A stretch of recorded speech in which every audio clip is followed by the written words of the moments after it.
Well, the King of Jordan spent the day with the president today, and they held a joint press conference this morning. The world leaders talked about the recent chemical attacks in Syria and the battle against ISIS. President Trump called the gas attack an affront on humanity that can't be tolerated. King Abdullah said under President Trump's leadership, we will be able to unravel this very complicated situation. One America's Trey Yingst is at the White House with more.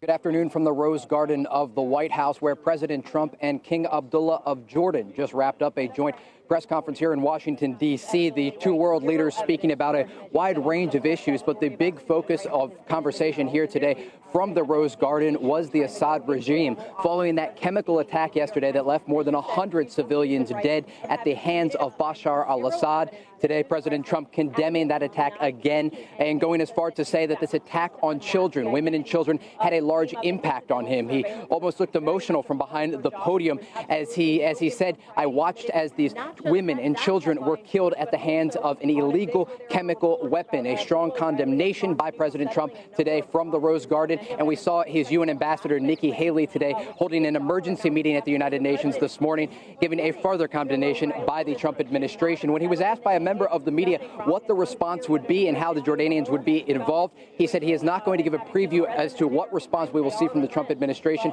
towards the government of Bashar al-Assad in Syria. But the indications that we are getting here today at the White House indicate that there could be military and economic action as a response to this chemical attack. Today, from the Rose Garden, President Trump also speaking out against the Obama administration and the lack of action that President Obama took during his administration when he drew a red line in Syria, saying that was one of the biggest failures of the Obama administration, was not acting soon enough. As we have seen this civil war, this brutal civil war unfold in Syria over the past 6 years, unfortunately, hundreds of thousands of civilians have lost their lives as a result of this tragedy. Additionally, today, the two world leaders, King Abdullah of Jordan and President Trump, spoke extensively about the Israeli-Palestinian relationship. And President Trump saying today from the Rose Garden that he does believe he will be able to find a political solution to this ongoing conflict with the help of the Jordanians. So again, a major meeting for President Trump today here in the Rose Garden, and just another ally that he is adding to his list in the Middle East. He met with the Iraqi Prime Minister Haider al-Abadi, met with Benjamin Netanyahu of Israel,